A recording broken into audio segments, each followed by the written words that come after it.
नमस्कार, मेरा नाम है अनुज दुबे। आप देख रहे हैं हमारा discussion corporate and economic laws पर, जिसमें आज हम रिवाइज करेंगे appointment and remuneration of managerial personnel. तो सबसे पहले केएमपी की डेफिनेशन है 251 में। In relation to a company, KMP means CEO, CS, WTO, CFO. Then manager आता है 253 में, means an individual who subject to the superintendence control and direction of the board of directors has the management of the whole और substantially the whole of affairs of a company and includes a director or any other person occupying the position of a manager by whatever name called, whether under a contract of service or not।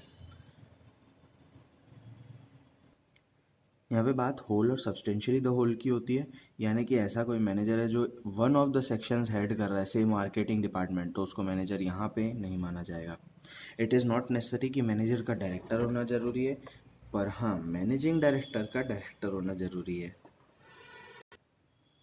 क्योंकि managing director की definition बोलती है 254 में, it means a director who is entrusted with substantial powers of management of the affairs of company by virtue of the articles of the company or an agreement with the company or a resolution passed in the general meeting or by its board of directors। Then explanation to 254 में clarify किया है कि substantial power shall not be deemed to include the power to do such administrative acts of routine nature when so authorized by board। कौन से, जैसे कि power to affix the common seal of company to any document, या draw and endorse any cheque on account of company in the bank, to draw and endorse any negotiable instrument, और to sign any certificate of share, और to direct registration share of transfer of any share. The board of director exercises controls over the managing director, and the powers as managing director are exercisable according to the directions of the board। Then WTD, whole-time director 294, includes a director in the whole-time employment of the company. As the definition suggests, WTD is a director, also he is a whole-time employment of company. He is a full-time employee who is required to devote his time in totality for the management of the company. A person who is not a director in the company cannot be employed as WTD। Then remuneration 278 में, remuneration means any money or its equivalent given or passed to any person for services rendered by him and includes perquisites defined under the Income Tax 1961। So this is the chapter 13 of the Companies Act 2013 and यहाँ पे sections आते हैं 196 से लेकर के 205 तक, 204 तक, 205 तक। हम चलते हैं मॉड्यूल के फ्लो में। सबसे पहला appointment of managing director, whole time director और मैनेजर। तो 196(1) बोलता है company shall not appoint employ MD and a manager at the same time. एक टाइम पे मैनेजर या एमडी दोनों के दोनों अपॉइंट नहीं हो सकते। ओवरलैपिंग ऑफ अथॉरिटी हो जाएगा, मिसमैनेजमेंट हो सकता है। Tenure 196(2), no company shall appoint or reappoint any person as its managing director, WTD or manager for a term exceeding 5 years at a time। It is further provided that no reappointment shall be made earlier than 1 year before of the expiry of his term। Example बताया है, X को appoint किया था MD for life by articles, तो ऐसा नहीं किया जा सकता प्राइवेट कंपनी में भी। फिर देखते हैं eligibility conditions for appointment. For appointing a person as MD, WTD manager, firstly, he shall not be disqualified for appointment as a director under section 164। Then, as per 196(3), no company shall appoint or continue the employment of any person as MD, WTD who। फिर इसकी conditions हैं 1, 2, 3, 4 और एक 5 additional conditions हैं schedule 5 में। तो पहली 4 क्या है? He is below the age of 21 years or has attained the age of 70 years। Requirement of SR for appointment of person above 70, जहाँ पे 70 साल का से ऊपर हैं वहाँ पे SR पास करा के आप ये कर सकते हो।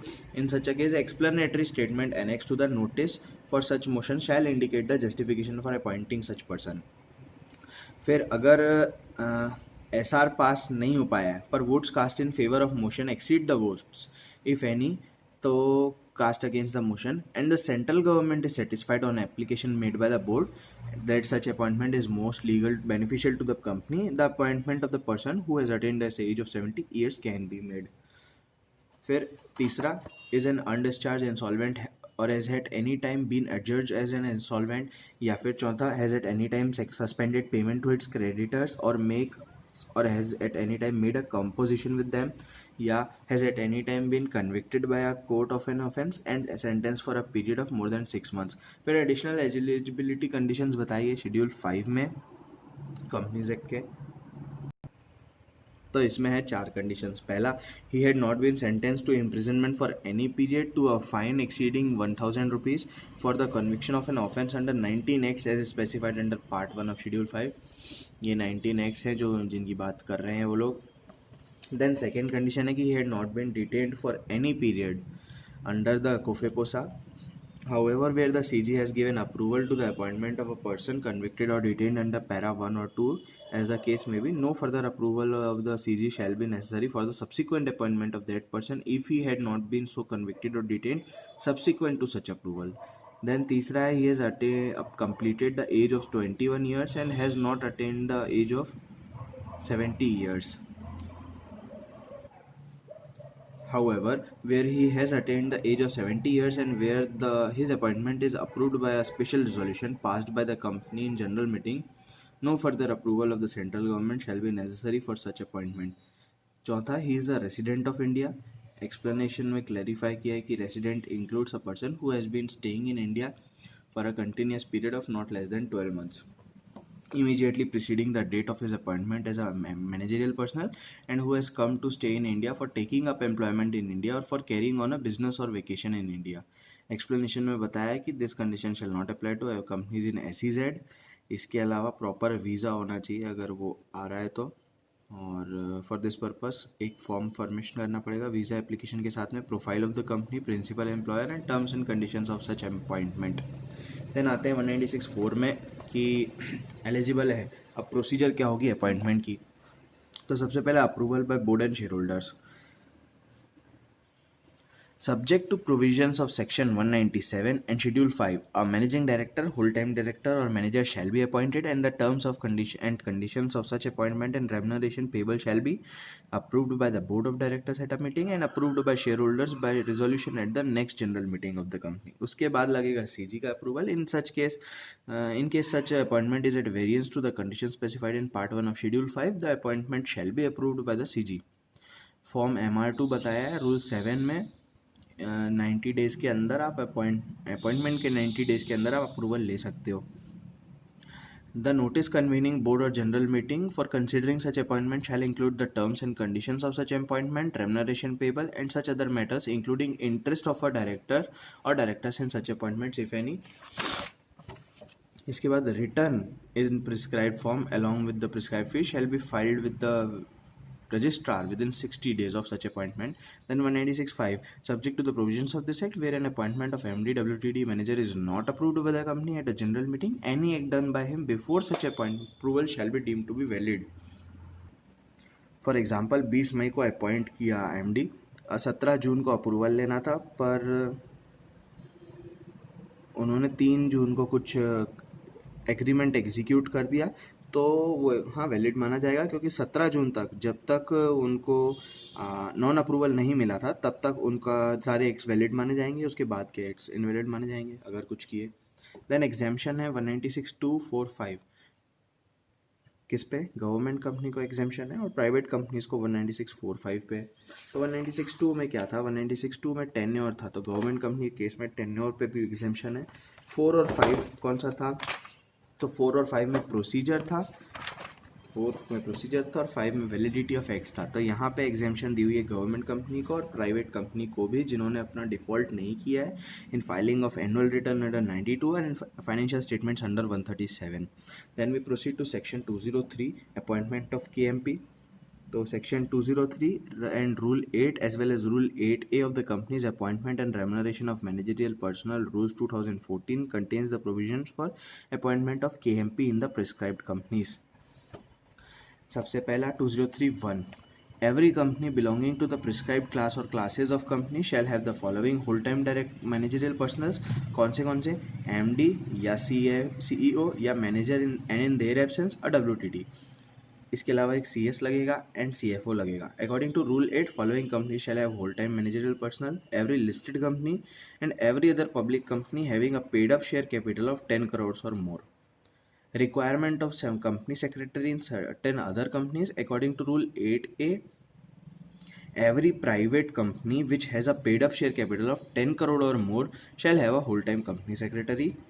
Then prohibition on individual to be appointed as chairperson as well as MD or CEO at the same time. Proviso to section 2031, an individual shall not be appointed or reappointed as the chairperson of the company in pursuance of articles of company as well as the MD or CEO of the company at the same time unless the articles of such company provide otherwise or the company does not carry multiple businesses. Articles allow कर रहे हैं तो चलेगा, या फिर company belongs to prescribe class of companies engaged in multiple business and has appointed CEO for each business. Notified public companies कौन सी हैं? Public companies having PUSC of 100 crore more, annual turnover of 1000 crore or more, which are engaged in multiple business and have appointed CEO for each such business shall be the class of companies for the purpose of second proviso. इसके बाद conditions for appointment. तो every WTKMP of a company shall be appointed by means of a resolution by the board. The resolution shall contain the terms and conditions of the appointment including the remuneration. Then 2033, a whole-time KMP shall not hold office more than one company at the same time except in its subsidiary company. However, KMP shall not be disentitled from being a director in any company with the permission of the board. Then MD or a manager in more than one company. If a person is a MD or manager in some other company, it is permissible for a company to appoint him as its MD. The modus operandi is as under. पहला तो person जो appoint हुआ है as or employed है as MD should be managing director or a manager of one and not of more than one another company. Such appointment or employment is made or approved by a resolution passed at a meeting of a board with the consent of all directors present at the meeting. Further, specific notice of such meeting and the resolution to be moved thereat has been given to all the directors then in India. Then filing of vacancy of KMP. If the office of any whole-time KMP is vacated, the resulting vacancy shall be filled up by the board at a meeting of a board within a period of 6 months from the date of such vacancy. Then penalty for non compliance 2035 में बोला है कि अगर company का non compliance कर रही है तो 5 लाख की पेनल्टी लग सकती है. डायरेक्टर एंड KMP जो भी लायबल हैं पेनल्टी के लिए उनको 50,000 से 5 लाख तक की लग सकती है. 50,000 से शुरू होगी और कंटिन्यूइंग वन है तो 1,000 per day but not exceeding 5 lakh की लिमिट लगाई हुई है. एग्जेम्पशन दिया है यहाँ पे भी. सबसेक्शन 4 जो है गवर्नमेंट कंपनीज पे एप्लीकेबल नहीं है, मतलब फिलिंग ऑफ वैकेंसी की जो बात करते हैं. इसके अलावा उनके लिए एप्लीकेबल होता है subsection 4A. The provisions of section 1, 2 subsection 1, 2, 3, 4 of this section shall not apply to IMD, CEO, manager or in their absence or hold WTD of the government company. फिर 4A गवर्नमेंट कंपनी को भी तभी लगेगा जब उसने कुछ filing में default नहीं किया है 137 या 92 में. Then functions of company secretary, section 205, functions to be performed by CS. According to section 205(1) and rule 10 of companies appointment and remuneration of managerial personnel rules 2014, a CS shall perform the following functions. पहला, to report to board about compliance with the provisions of the Companies Act, the rules made thereunder and other laws applicable to the company. To ensure that the company complies with the applicable secretarial standards, to provide to the directors of the company collectively and individually such guidance as they may require with regard to their duties, responsibilities and powers, to facilitate the convening of meetings and attend board, committee and general meetings and maintain the minutes of these meetings, to obtain approvals from the board, general meeting, the government and such other authorities as required under the provisions of Companies Act 2013, to represent before various regulators, other authorities under the Companies Act 2013 in connection with the discharge of various duties under the said act, to assist the board in conduct of the affairs of company, to assist and advise the board in ensuring good corporate governance and in complying with the corporate governance requirements and best practices, and to discharge such other duties as have been specified under Companies Act 2013 or the rules made thereunder, such other duties as may be assigned by the board from time to time. According to section 2052, the provisions contained in 204 relating to secretarial audit for bigger companies and 205 relating to functions of CS shall not affect the duties and functions of the board of directors, chairperson, MD or WTD. In other words, important functionaries of the company cannot be absolved of their duties and functions simply because a secretarial audit has been conducted or certain functions have been assigned to a CS. They shall always remain responsible to the company and in no way their responsibility shall be reduced. Then section 200 मतलब 200 consideration of certain parameters by a company while fixing limit with regards to remuneration in case of inadequate profits. तो 200 बोलता है कि while according its approval under 196 to any appointment or to any remuneration under section 197 in cases where the company has inadequate or no profits, fix the remuneration within the limits specified in this act at such amount or percentage profits of the company as it may deem fit. While fixing the remuneration, the company shall have regard to 5 चीज़ें। पहला तो financial position of the company, दूसरा remuneration और commission drawn by the individual concern in any other capacity, या remuneration और commission drawn by him from any other company, या फिर professional qualifications and experience of the individual concern. और last है any other matters as में भी prescribe. तो इसमें कुछ मैटर्स प्रिस्क्राइब किए हैं। पहला financial and operating performance of the company, दूसरा relationship between remuneration and performance, तीसरा principle of proportionality of remuneration within the company, ideally by a rating methodology which compares the remuneration of directors to that of other directors of the board and employees or executives of the company. Whether remuneration policy for directors differs from the remuneration policy for other employees. If so, an explanation for the difference. The securities held by the director, including options and details of the shares pledged as at the end of the preceding financial year. Then overall manage. अब अपन चलते हैं बड़े भारी भरकम section 197 यानी कि overall maximum managerial remuneration and managerial remuneration in case of absence और इनएडिक्वेसी ऑफ प्रॉफिट्स। ये सेक्शन प्राइवेट कंपनीज पर नहीं लगता है। ये सेक्शन का सबसे पहला हम देखते हैं 197(1). The overall managerial remuneration to the directors including managing director, whole time director, manager in respect of any financial year is summarized as below. 5 limit यहाँ पे हम देखेंगे। सबसे पहला तो overall limit applicable to managerial remuneration will be 11% of the net profits of the company for that financial year. Net profits 198 के उसमें calculate होंगे, except that the remuneration payable to director shall not be deducted from the gross profit. इसके अलावा जब अगर exceed कर रही है तो आपको जनरल मीटिंग से ऑथराइज कराना पड़ेगा, सब्जेक्ट टू शेड्यूल 5। फिर बात आती है कि कंपनी में या तो एक एमडी होगा या तो एक से ज़्यादा एमडी डब्ल्यूटीडी मैनेजर होंगे। अगर कंपनी में सिर्फ एक एमडी या फिर होल टीम डब्ल्यूटीडी या फिर मैनेजर हैं तो लिमिट क्या होगी? 5% of net profits of the company for that year. अगर more than 1 MD WTD manager हैं तो 10% of the net profits.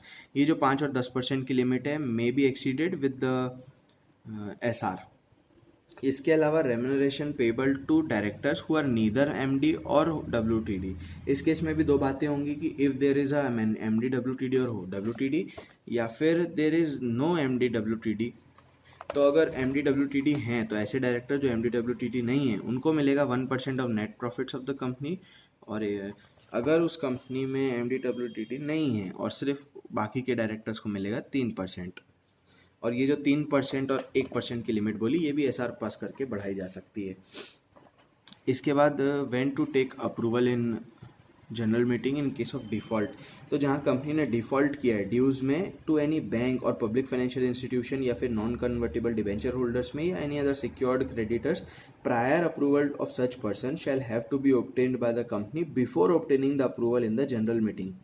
197(2) provides that above percentages shall be exclusive of any fees payable to directors under section 197(5). Sitting fees include नहीं होगी। Then 197(8) provides that the net profit shall be computed in a manner laid down in section 198. This stipulation is already covered in 197(1), which further provides that remuneration of the director shall not be deducted from the gross profits. Then 197(3) और 11 में बोलता है no profits और inadequate profit के case में क्या होगा। तो अगर किसी फाइनेंशियल ईयर में कंपनी के पास प्रॉफिट नहीं है या प्रॉफिट इनएडिक्वेट है तो company shall not pay by way of remuneration any sum except exclusive of sitting fees to its directors including any managing or WTD or manager except in accordance with the provisions of Schedule 5.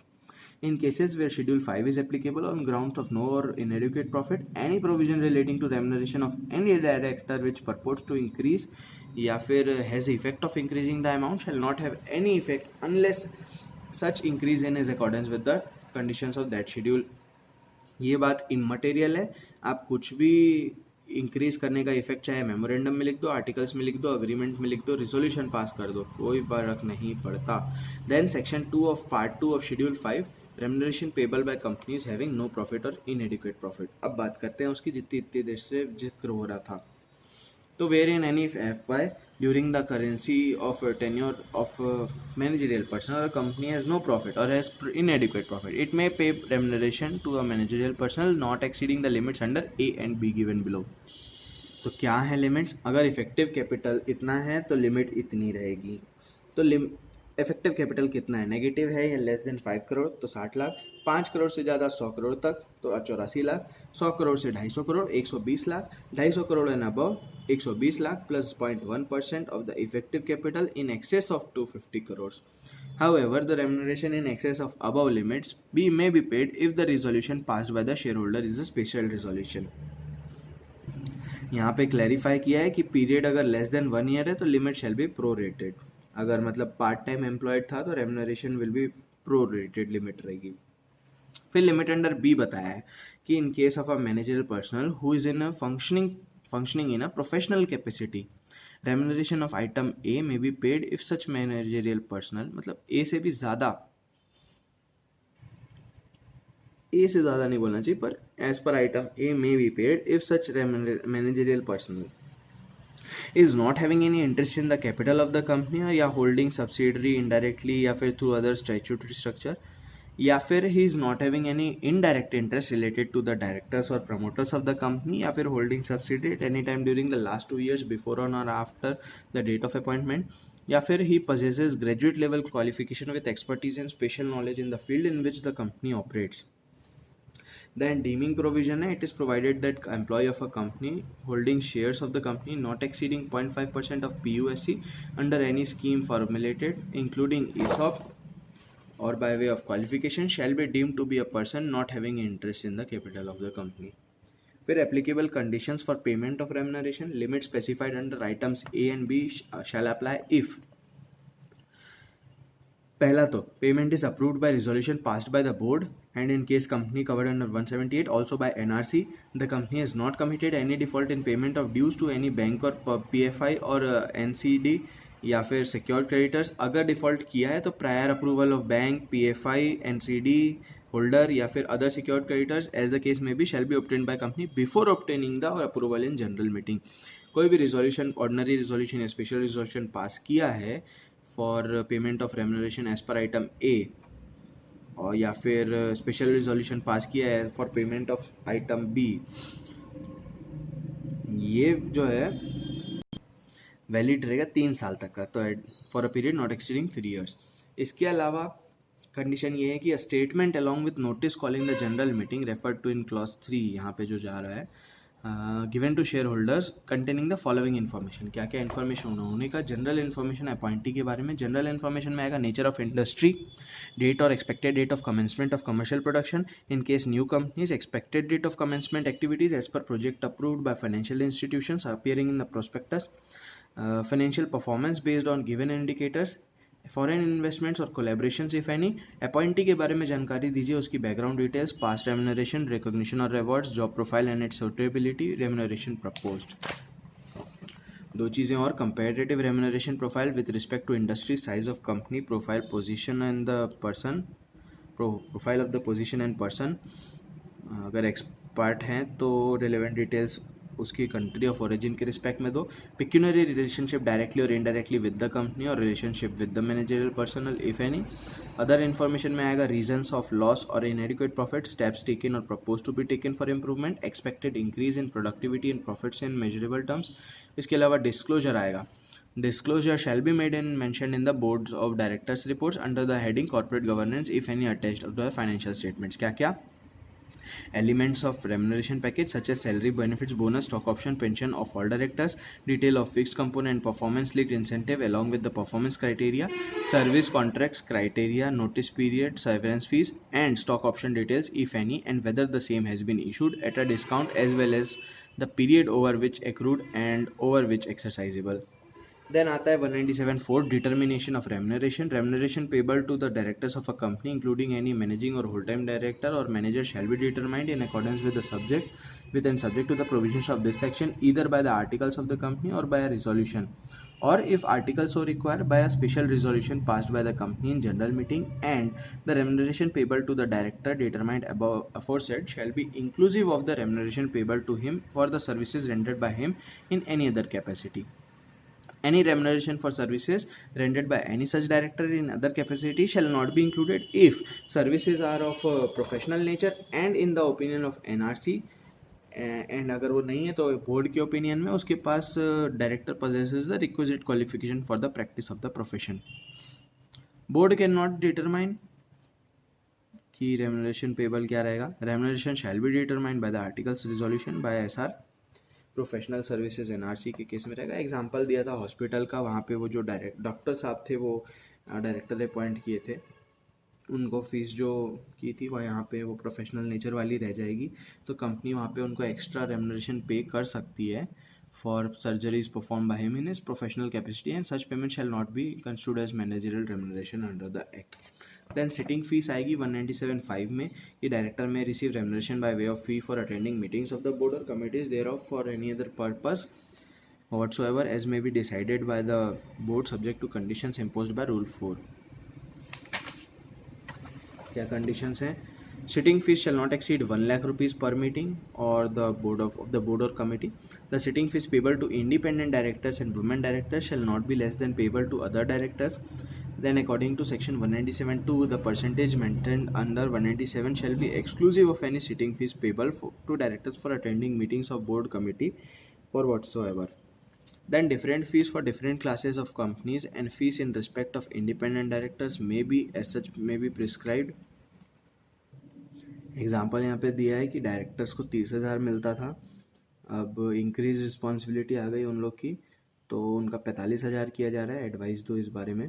तो यहाँ पे conclude यही किया था कि 30,000 से 45,000 कर रहा है डायरेक्टर्स का, तो it shall stand automatically be increased in case of independent director because the latter cannot be paid less than the payable to the former. Then 197(6), a director or manager may be paid remuneration as under by way of monthly payment or at a specified percentage of a net profits of company or partly by one way or partly by the another. The term used director which may be taken to mean all types of directors, यानी कि MD, WTD, executive, non-executive. Further remuneration may be paid on monthly basis और basis of specified percentage या combination भी चलेगा.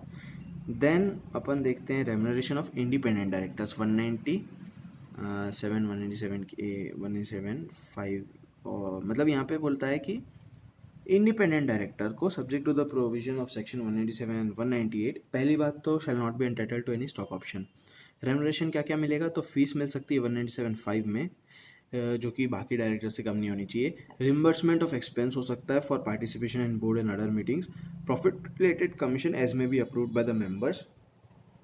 Then refund of excess remuneration if any paid to a director 197(9) and 10. Refund of excess remuneration if paid to a director. If any director draws or receives excess remuneration than the limit prescribed by 197 or without approval required under this section, he shall refund such sums to the company within 2 years or such lesser period as may be allowed by the company, and until such sum is refunded, he shall hold it in trust for the company. The company shall not waive the recovery of any sum refundable to it under section 197(6), 197(9). However, the waiver is possible only if it is approved by the company by passing a SR within 2 years from the date of sum becomes refundable. जहाँ company ने default किया in payment of dues of to any bank or PFI or NCD holder या फिर any secured creditors, prior approval shall be of such person shall be obtained by company before obtaining approval of such waiver by a SR. Then disclosure of in board's report by a listed company, section 197(12) and Rule 5. Every listed company shall disclose in the board's report the ratio of the remuneration to each director to the median employee's remuneration and other details as prescribed under Rule 5. According to Rule 5 क्या क्या आएगा? पहला तो ratio of the remuneration of each director to the median remuneration of the employees of the company for the FY. This disclosure is also prescribed by 197(2). Then percentage increase in remuneration of each director, CFO, CEO, CS, manager if any in the financial year. The percentage increase in the median remuneration of employees in the financial year. The number of permanent employees in the rules of the company. average percentile increase already made in the salaries of employees other than the managerial personnel in the last financial year, and its comparison with the percentile increase in the managerial remuneration and justification thereof, and point out if there are any exceptional circumstances for increase in the managerial remuneration, and affirmation that the remuneration is as per the remuneration policy of the company. Median का मतलब क्या होता है? Median का मतलब वो बीच वाली value, मतलब separating the higher half of population from the lower half, and median of infinite list of numbers may be found by arranging all observations from lowest to highest and picking up the middle value. If there are even number, the median shall be average of the two middle values.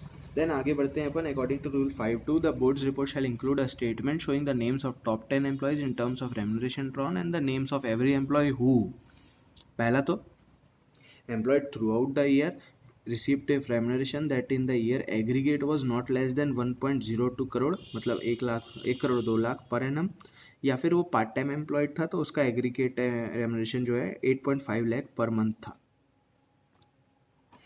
इसके बाद अगर employed through out the year was in receipt of remuneration which in aggregate is in excess of that drawn by the MD, WTD or manager, and holds by himself not less than 2% of the equity shares, himself या फिर along with spouse and dependent children 2% of the equity shares, तो भी disclose करो board report में.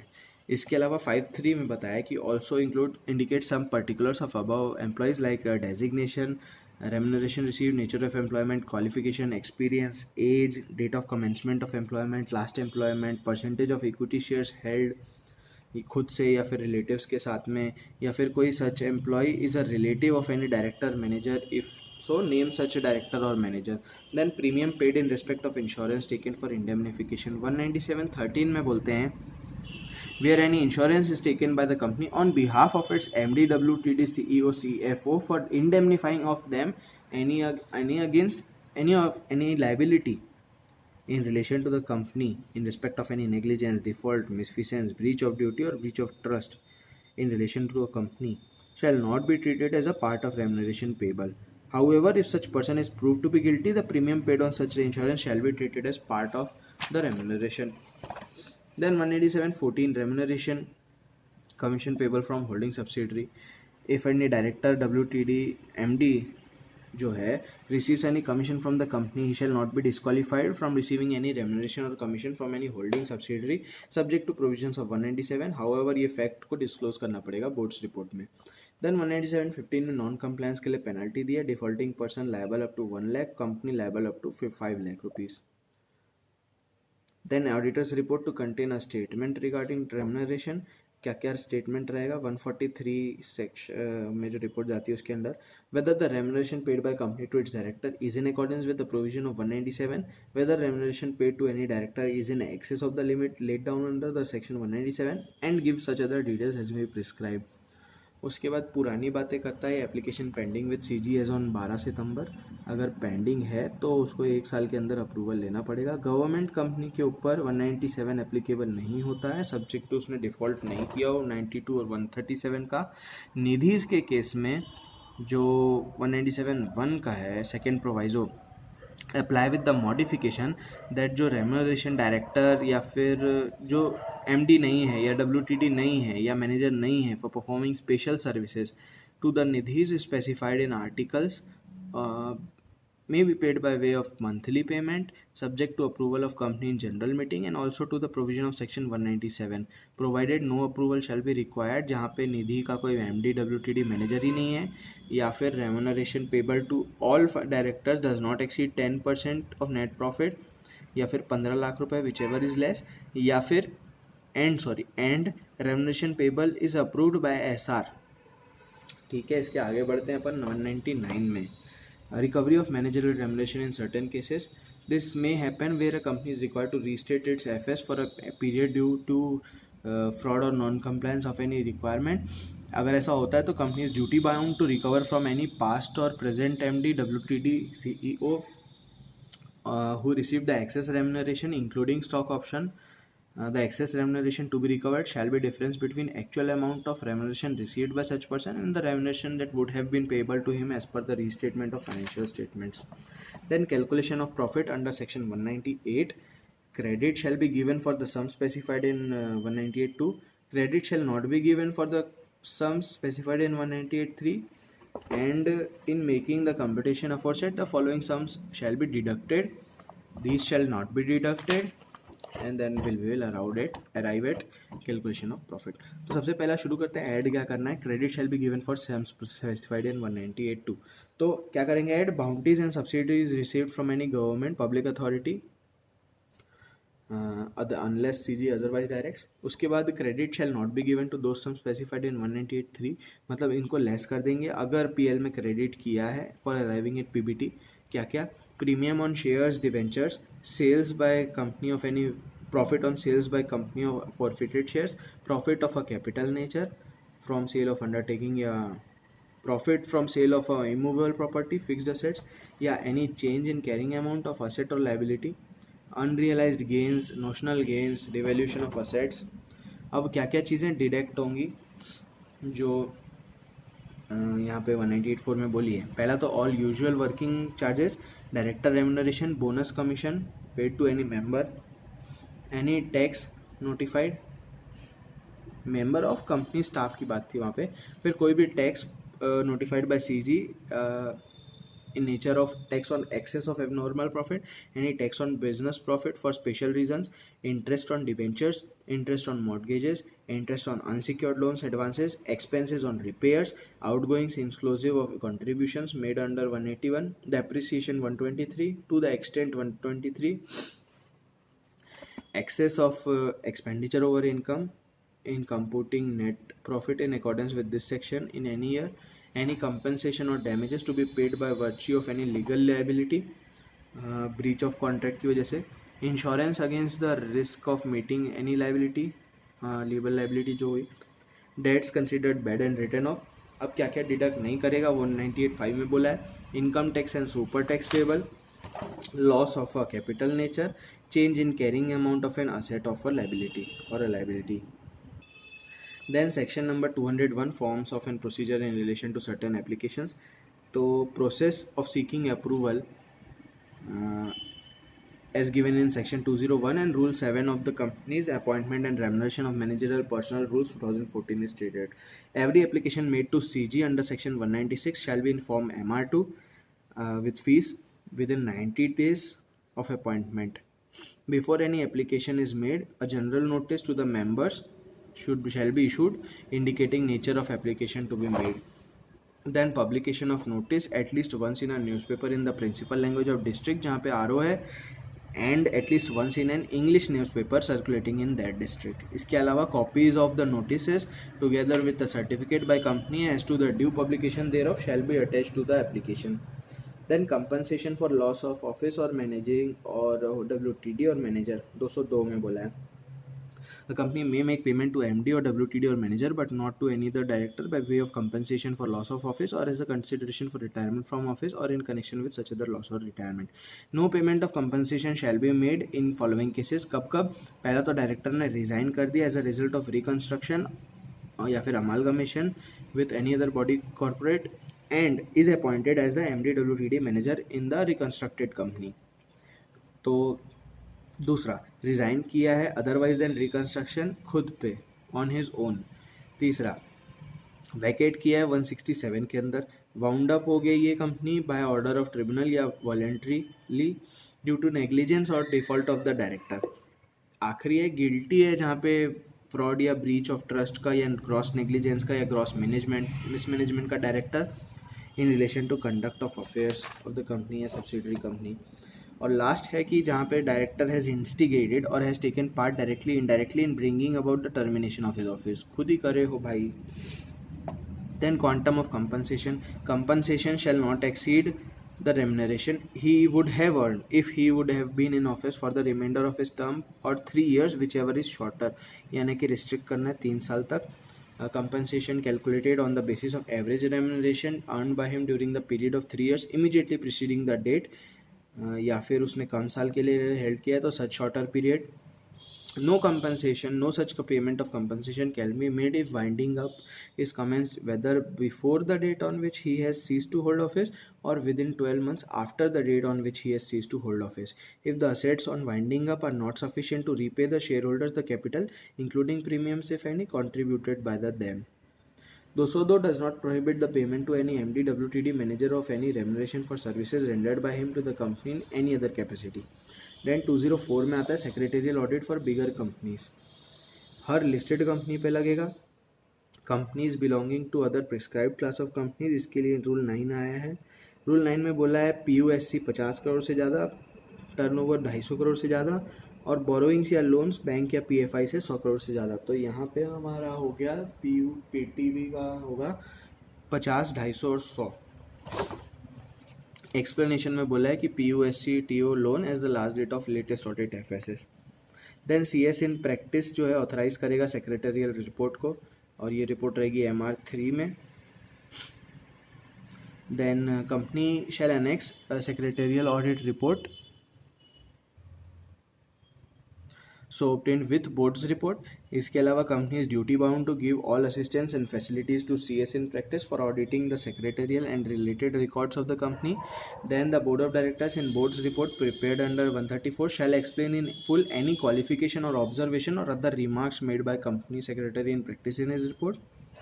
Then अगर कोई contravention कर रहा है तो यहाँ पे कंपनी ऑफिसर CS इन प्रैक्टिस को मिनिमम फाइन लग सकता है 1 लाख का, extendable to 5 lakh rupees. Then last हम आते हैं जो कुछ बचे कुछ पार्ट थे शेड्यूल 5 के, वो देखते हैं. सबसे पहला पार्ट 2 शेड्यूल 5 यानी कि यहाँ पे मैनेजरियल रेम्यूनरेशन है. उसमें सेक्शन 1 आएगा कि subject to provisions of 197 company having profits in a financial year may pay remuneration to a managerial person और person not exceeding the limit specified in such provision. Provision 197 का पीछे देख चुके हैं हम, आगे बढ़ते हैं. 190 सेक्शन 2 भी हमने देख लिया, नो प्रॉफिट या इनएडिक्वेट प्रॉफिट का. आते हैं हम स्पेशल सर्कमस्टेंसेज में, जब कंपनी के पास नो प्रॉफिट या इनएडिक्वेट प्रॉफिट है एंड सर्टन स्पेशल सर्कमस्टेंसेज, ये बताया है सेक्शन 3 में. In the following circumstances, a company may pay remuneration to a managerial personnel in excess of the amounts provided in section 2 above. कब? पहला तो where remuneration in excess is paid or by any other company and that other company is either a foreign company or has got the approval of shareholders in general meeting to make such payment and treats this amount as managerial remuneration for the purpose of 197 and total managerial remuneration payable by such other company to its managerial personnel including such amount or amounts is within permissible limits under 197.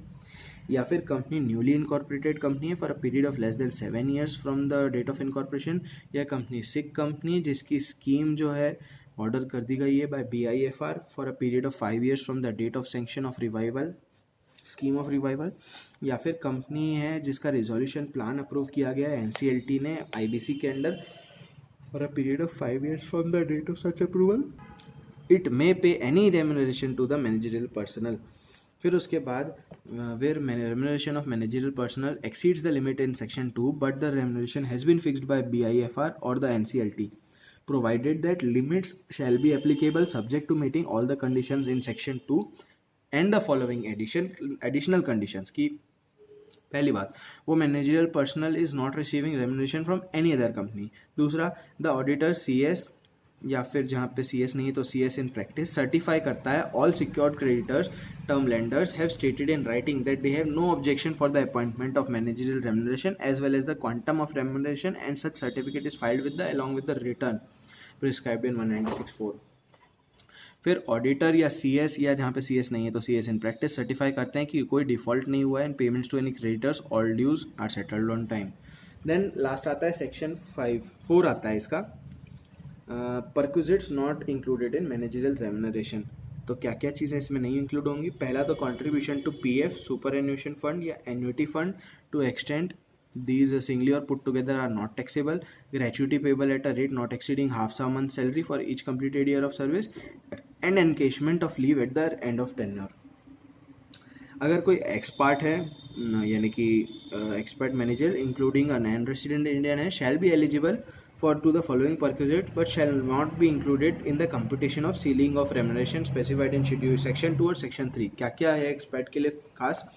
पहला तो children education allowance, in case of children studying in और outside India maximum of 12,000 प्रति माह प्रति बच्चे के लिए, और actual expense incurred whichever is less, admissible up to maximum of 2 children. दूसरा, holiday passage for children studying outside India और family staying abroad, return holiday passage once in a year by economy class और once in a 2 years by first class to children and to the members of the family from the place of their study और stay abroad to India if they are not residing in India with the managerial personnel. Then leave travel concession, return passage for self and family in accordance with the rules specified by the company where it is proposed that the leave be spent in home country instead of anywhere in India. Explanation में बताया कि effective capital means the aggregate of paid up share capital excluding share cap application money, पर उसमें और क्या क्या आएगा, share premium account, reserves and surplus आएगा, एक्सक्लूडिंग रिवैल्यूएशन रिजर्व, और क्या क्या आएगा, लॉन्ग टर्म लोन्स डिपॉजिट्स आएंगे एक्सक्लूडिंग वर्किंग कैपिटल लोन्स, और आएगा ओवरड्राफ्ट आएगा as reduced by any investment. तो क्या क्या लेंगे, पेड अप के शेयर कैपिटल लेंगे, रिजर्व सरप्लस लेंगे, शेयर प्रीमियम लेंगे, terms and loans and deposits लेंगे, ओवरड्राफ्ट लेंगे। क्या क्या नहीं लेंगे वो ग्रीन में लिखा है मैंने, application, revaluation reserve, working capital loans, reduced by investments and reduce by losses and preliminary expenses not return of. फिर एक्सप्लेनेशन में बोला है अगर अपॉइंटमेंट उस साल में हो रही है जहाँ पे कंपनी इनकॉर्पोरेट हुई है तो effective capital shall be calculated as on the date of such appointment. इसके अलावा अदर केसेस में as on the date of last date of the preceding financial year जिसमें अपॉइंटमेंट हो रहा है। इसके अलावा फैमिली में आएगा spouse, dependent children, dependent parents. NRC while approving remuneration under section 2 or 3 shall take into account financial position of the company, trend in industry, appointees qualification, experience, past performance, past remuneration, be in a position to bring about objectivity in determining the remuneration package while striking a balance between interest of the company and the shareholders. Negative effective capital means the effective capital which is calculated in accordance with provisions is less than 0, और इसमें क्या काम का बचा। और section 5 है remuneration payable to managerial remuneration in two companies subject to section 1 to 4 a managerial person shall draw remuneration from one or both companies provided that the total remuneration drawn from the companies does not exceed the higher maximum limit admissible from any one of the companies of which he is a managerial person. Then part 3 of schedule 5 appointment and remuneration जो part 1 part 2 में बोला है shall be subject to approval by resolution of the share holders in general meeting. Auditor secretary जहाँ पे CS नहीं है तो CS in practice shall certify that requirements of schedule have been complied with such certificate shall be incorporated in the return filed with registrar under subsection 4 of 196। Last part 4 में schedule 5 में exemption दिए central government ने किसी class को कर सकता है, और क्लैरिफिकेशन बोला है लास्ट में MCA ने क्लैरिफाई किया है कि person who has been appointed in accordance with provisions of schedule 12 of the companies act 1956 की जो बात कर रहा है, शेड्यूल 13 सॉरी मैंने गलत कह दिया, may continue to receive remuneration for his remaining term in accordance with terms and conditions approved by the company as per relevant provisions of 1956 even if part of his tenure falls after the 1 April 2014। तो relevant रहा नहीं तो दोस्तों we concluded this chapter in just 48 minutes, word by word actually।